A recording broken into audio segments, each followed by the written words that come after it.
বিশ্বজয় sir, ছোটবেলায় third ইয়ারে পড়ি, চাকরি খুঁজতে হবে। হঠাৎ করে মনে হলো যে না, এবার তো চাকরিটা খুঁজতে হবে। দেখুন, আমাদের সময় খুব লিমিটেড ছিল, জানো তো, ডাক্তার, ইঞ্জিনিয়ার, সরকারি অফিসে কোনো চাকুরে, নাহলে প্রাইভেট ফার্মে চাকরি। ও আমরা যেহেতু মিডিয়া প্রফেশনে ছিলাম, তাই মিডিয়াটা তখনও লোকজন মিডিয়াটাকে অর্গানাইজ সেক্টর হিসেবে দেখতো না। তখন আচ্ছা, মিডিয়াতে চাকরি করবে, সাংবাদিকতা করবে, সবে সবে অ্যাডভেন্ট অফ টেলিভিশন সেই সময়। এখন কিন্তু চিত্রটা এমন নয়। আগে কম্পিউটার ইঞ্জিনিয়ারটা আমাদের সময়, সেটাই মানুষের কাছে একটা বোধগম্যহীন বিষয় ছিল, কিন্তু এখন কম্পিউটার ইঞ্জিনিয়ার ঘরে ঘরে। এখন এআই ইঞ্জিনিয়ার আসছে, এআই এক্সপার্টস আসছে। আমি শুনলাম কালকেই লিঙ্কডইনে একটা প্রোফাইলে একটা ভিডিওতে দেখছিলাম, একজন জাস্ট পাস আউট কলেজ থেকে 50 lakhs LPA-তে as an AI prompt engineer join করছে। এই যে এআই আসার পর একটা নতুন হরাইজন খুলে গেছে, একটা নতুন দিগন্ত খুলে গেছে। এই দিগন্তটা কি? নতুন যে চাকরি আসছে, সবাই বলে এআই নাকি চাকরি খেয়ে নেবে, তো এআই তো চাকরি দিচ্ছে। দেখুন, চাকরি খেয়ে নেবে এটা হয় না। যেটা হয় সেটা হচ্ছে চাকরি রিপ্লেসড হয়। এবার দেখুন, দুটো ব্যাপার আছে। আপনি এক হচ্ছে যে আপনি এআই শিখে পাস আউট হলেন, তাহলে আপনার জন্য অনেক রকম জব যখন তৈরি হয়ে গেল।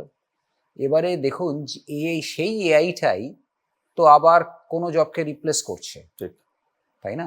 তার তো জবটা গেল। ধরুন ফর এক্সাম্পল, আমি একটা খুব এক্সাম্পল মাঝে মাঝে দিই, যেটা পুরোপুরি এআই না, সিম্পল অটোমেশন। একটা metro rail station, metro rail আপনি ভাবুন। মেট্রো রেল আজ থেকে 5 বছর আগে যে মানে যতটা প্রফিটেবলি চলতো, আজকে তার 10 টাইমস বেশি প্রফিটেবলি চলে। লোকে দলে দলে দলে দলে মেট্রোতে চড়ছে। Number of takers of metro rail অনেক বেড়ে গেছে। কেন বেড়েছে? তার কারণ হচ্ছে, আগে আমাদের ভাবতে হতো বাবা মেট্রো রেলে নামবো, নেমে আমাকে 100 জনের পেছনে লাইন দিতে হবে টিকিট কাটার জন্য। আজকের দিনে দেখবেন মেট্রো রেলে কিছু মেশিন বসে গেছে। সেই মেশিনে কিন্তু লোকে গিয়ে ফট করে টিকিট কেটে নিচ্ছে, বা তার অ্যাপে সে টিকিট কেটে নিচ্ছে। This is not AI, but this is automation. Definitely. তা আপনি ভেবে দেখুন, টিকিট কাউন্টার যদি আজকে সমস্ত টিকিট কাউন্টার রিপ্লেস হয়ে যায়, যদি সত্যি শুধু ফোনে এই জিনিসটা হয়, যেটা হতে চলেছে, তাহলে টিকিট কাউন্টারে যে বসে আছে তার চাকরিটা তো যাবে। সে তো যাবে, সে কিন্তু এআই শিখে বা অটোমেশন শিখে বড় হয়নি, তাই জন্য তার চাকরিটা গেল। এটা একটা প্রবলেম। এবারে আসি, কিন্তু এই যে এত এত লোক চাকরি, এত লোক মেট্রো রেল নিচ্ছে, তার মানে মেট্রো রেল পরিষদে অনেক টাকা ঢুকেছে, মেট্রো রেলের কাছে অনেক টাকা ঢুকছে, তারা গ্রো করার সুযোগ পাচ্ছে।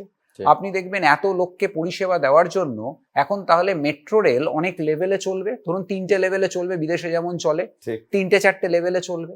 তা সেটা বানানোর জন্য, ইনফ্রাস্ট্রাকচার বানানোর জন্য কত ম্যান পাওয়ার লাগবে? প্রচুর ম্যান পাওয়ার লাগবে, যার ইনফ্রাস্ট্রাকচার বানাতে হবে। নতুন নতুন মেট্রো রেলের গাড়ি বসাতে হবে, কিনতে হবে সেটা। সেই মেট্রো রেলকে চালানোর জন্য নতুন ইঞ্জিনিয়ার লাগবে, নতুন অটোমেশন সিস্টেম বসাতে হবে, তার জন্য ইঞ্জিনিয়ার লাগবে। Automation is creating job more for people of automation. Now this is a problem. আমি বলছি না এটার মধ্যে এটার ভালো খারাপটা বিচার করা আমার এই মুহূর্তে কাজ নয়, কিন্তু আমার বক্তব্য হচ্ছে যে তুমি সঠিক জিনিসটা যদি শিখে বেরো, সঠিক পড়াশোনাটা যদি করে বেরো, তাহলে কিন্তু চাকরি প্রচুর আছে, it is creating a job. আমি আরেকটা এক্সাম্পল আপনাকে বলছি। দেখুন, আমি একটা ম্যানেজমেন্টের স্টুডেন্ট। আমি ম্যানেজমেন্ট শিখে একটা অর্গানাইজেশনে জয়েন করলাম। সেই অর্গানাইজেশনের ওনার রয়েছে ইনভেস্টর।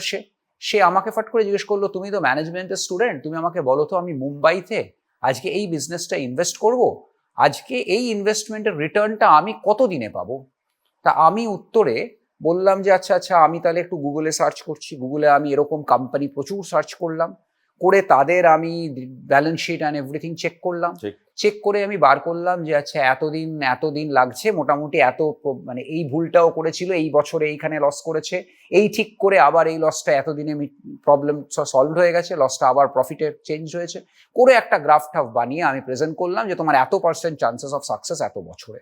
আমার 1 মাস 2 মাস সময় লেগে যাবে, খুব তাড়াতাড়ি করলে 7 দিন, আরো তাড়াতাড়ি করলে 3 দিন 4 দিন তো লাগবেই লাগবে করতে। আজকে এআই এমন সফটওয়্যার আছে, ডেটা রেলস।